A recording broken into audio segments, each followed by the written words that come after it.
Welcome to the 2016 mid-year review for the Cambridge real estate market.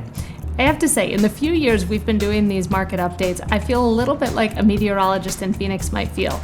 At a high level, things look the same pretty much day to day.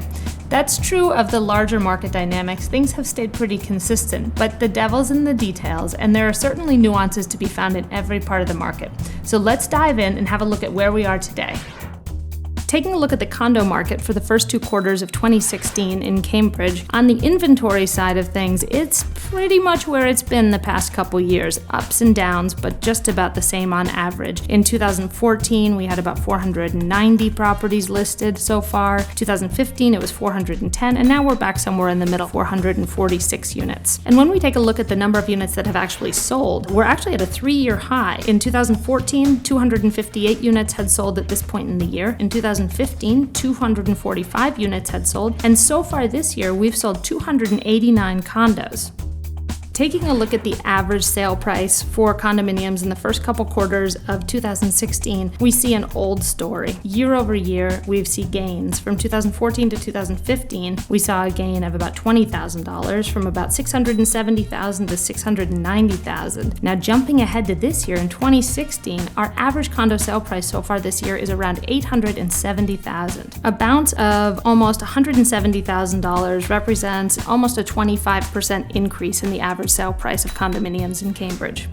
A metric that we like to keep our eye on is the sale price to list price ratio. That is, how much of the list price is a seller getting on average. When we look at the condo market for the first couple quarters of 2016, that ratio stays right around 106%, which is right where it was last year and a little bit over the 105% in 2014. That means that on average, a seller is getting 6% above his or her asking price. Typically, that's an indicator of a property having received multiple offers and buyers offering well above the asking price. Now, it's not a rule across the board. Of course, sometimes properties are priced very aggressively and they wind up at 95% of their asking price. Other times, properties are priced with some restraint in hopes of driving a multiple offer situation, and those are the ones that we see get up into the 115, 120% of the asking price, bringing that average about to 106%.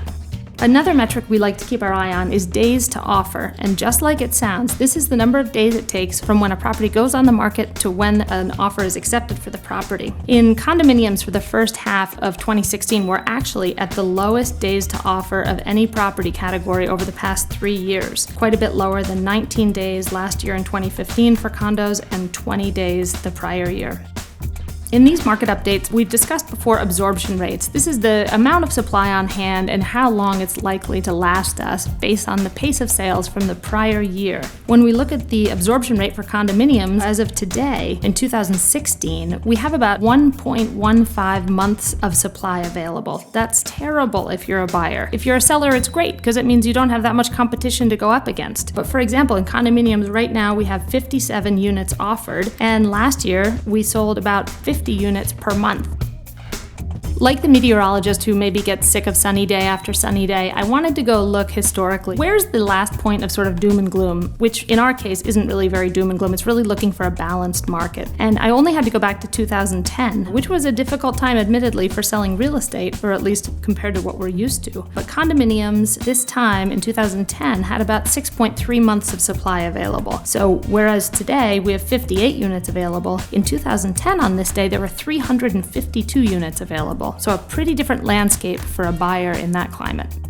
We like to put some numbers in context of sort of a broader historical look, and in this instance, let's take a look at average sale price over the past 10 years. The average sale price, as we talked about earlier, for 2016 is around $870,000. If we go back to 2006, the average sale price then was just over $470,000. That represents an 85% increase over the past 10 years. So not bad if you invested back in 2006.